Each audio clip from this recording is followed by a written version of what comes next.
Hey everyone, how's it going? This is my channel.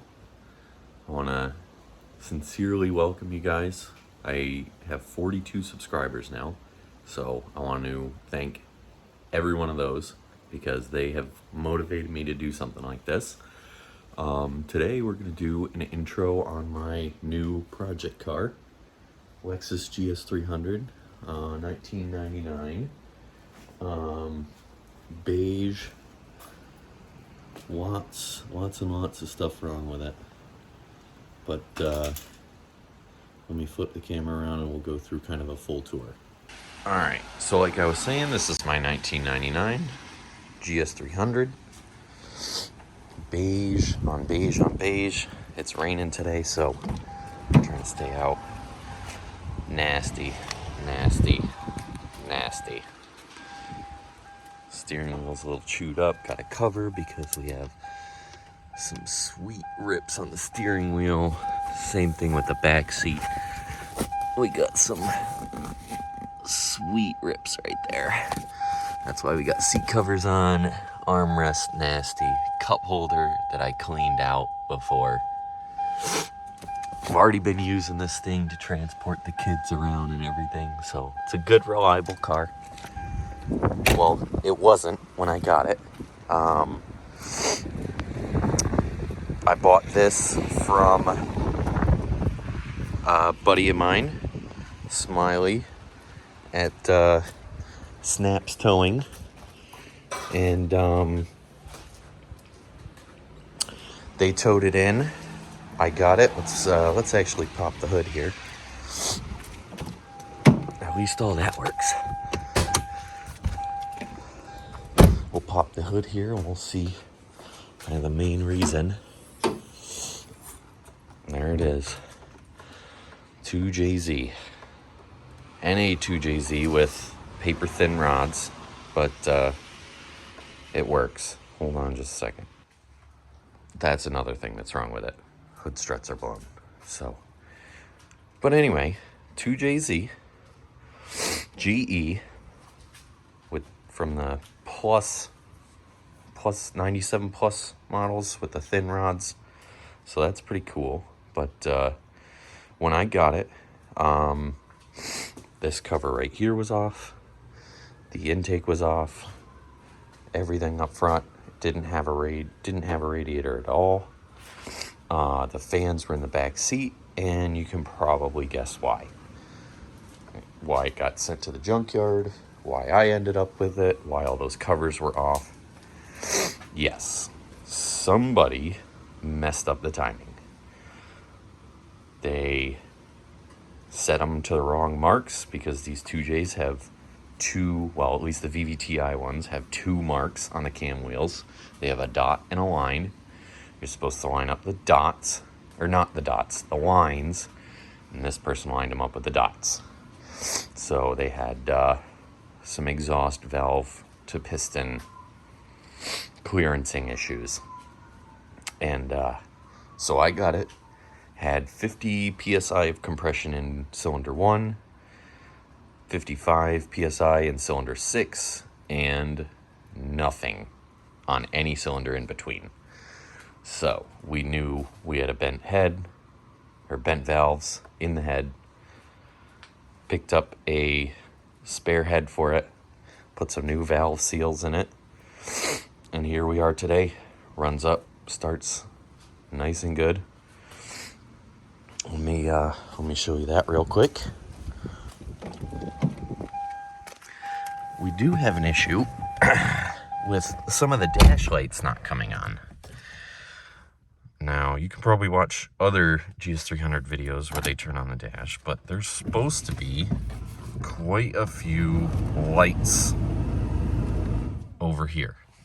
Quite a few. There's supposed to be like a bulb out indicator and some door opening ones. There's the door opening one. The seatbelt one is supposed to come on, and they don't come on. So I'm not 100% sure, but she starts up perfectly now.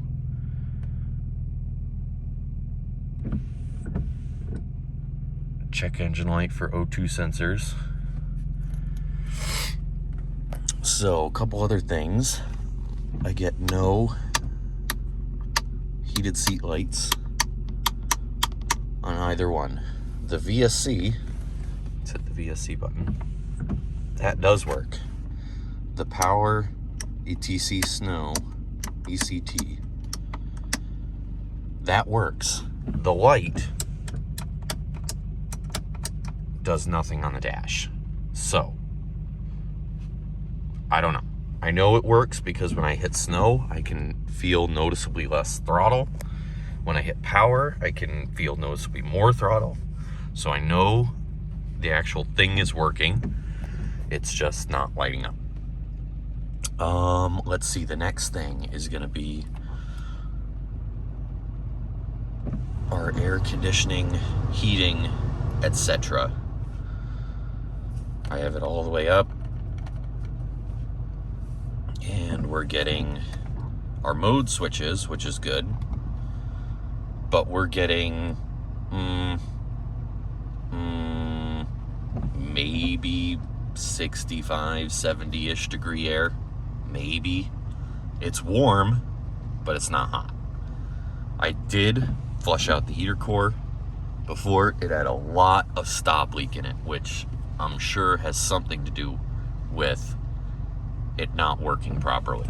But seeing as we have also, we have a bit warmer on this side. This side I would say is probably 80-ish. This side is a little bit cooler. So I'm thinking we have, in addition to a clogged heater core, we also have clogged blend door actuators down there. So, like I said, another project. So, our seats are mangled on both sides. Actually, to be honest, this passenger side one's not that bad. It's got a hole. It's got a hole right there. But the back's not all torn up like the driver's side one. The back seats, this one is good. This one is not so good. So, we're going to be looking for an entire interior on this. And, I mean, as you can see, we need it anyway. The door panels have tons of mold on them. From, I'm sure, being submerged in water at some point. Also, the seats.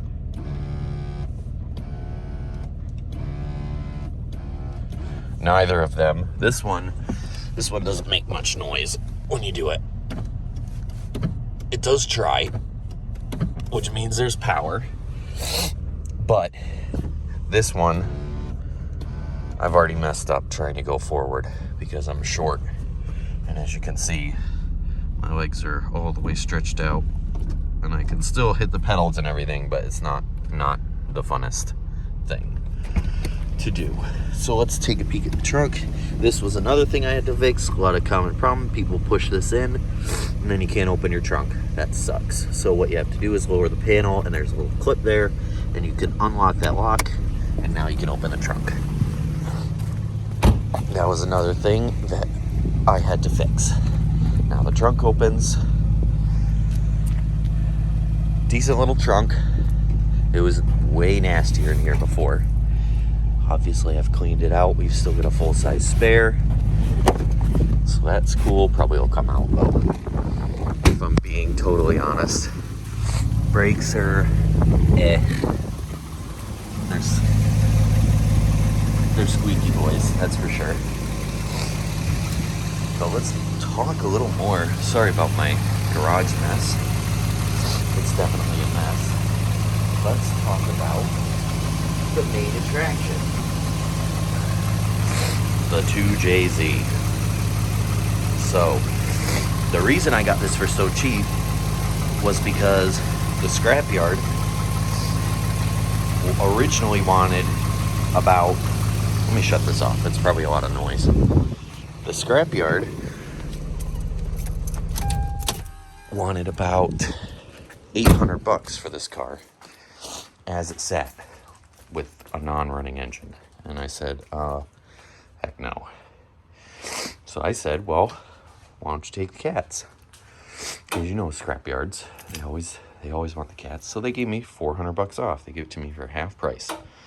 So I got this whole car for $400. I put a cylinder, I bought a new cylinder head for $150 from somebody local down here to the Newport News, Virginia Beach, Norfolk area. Got a new cylinder head from him. Well, not new, but used cylinder head from him. Got a set of headers off Amazon for $99. Just a hair under $100. And $50 on a set of valve seals. And we're good. We are fully running and driving. And that's why this is a project car. That was my old project car. I'm sure you guys will remember it if you're old to the channel. Everything's out of that. Every single thing. All the old parts are back there. The radiator's still out. The oil filter adapter is still out because I sold all the other parts off of it. And now we're going to be focusing on this. So this is a much easier on the wallet project. I think the plans for this, we're going to start with fixing everything up with what's wrong with the interior. Obviously, you know, the whole interior is bad. Figure out some blend door issues. BCM, driver door module, all those issues. We'll figure those out. And then we're going to start with the obvious power upgrades here. We're probably going to go with the typical 2J recipe. Big old single turbo, forward-facing intake manifold. Delete the ECT or DTCS because that's so annoying. That's been most of my problem. Obviously, here's one that'll really make you guys kind of wonder whether the manufacturers do this. You can see there, we got that's the throttle motor. Okay, we got throttle motor, throttle position sensor, and then the accelerator pedal position sensor.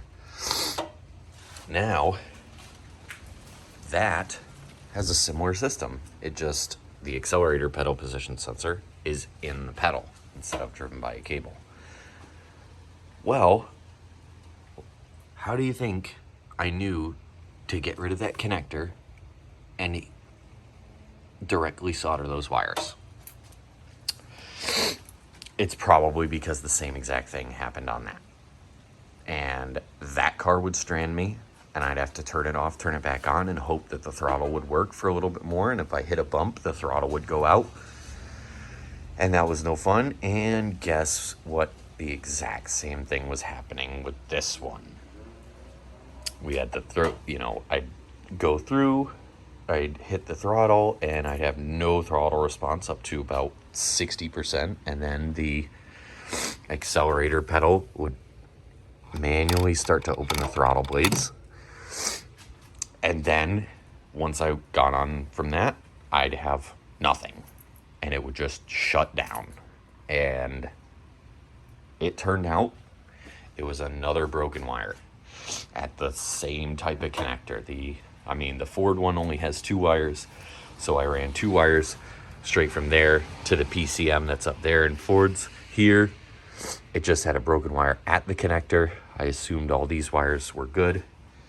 And so far, it has been. I was right again. Definitely not a fun thing to do. So if any of you 2J VVTi people are having that issue, just get rid of that connector, man. Just gone. Another thing that's going wrong right now is it's pretty low on power. Obviously, I mean, it's, you know, it's an NA 2J, so it's not going to be super high on power anyway. But when I do get into the throttle and, you know, give it some beans, it misfires. And it misfires pretty consistently, like a coil is dying or whatever. I already replaced the connector on this coil, number 2, I believe it goes on. Already replaced the connector and pigtail for that one, and I'm sure the other 2 are pretty bad as well.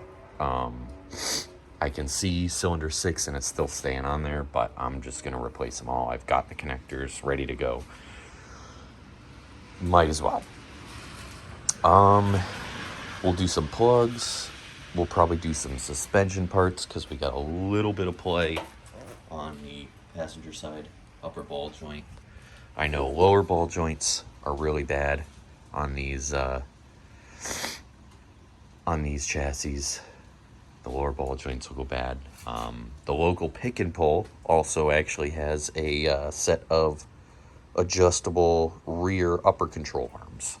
I think they're Godspeed. They don't say on the arms, but it's in their little thrift thing.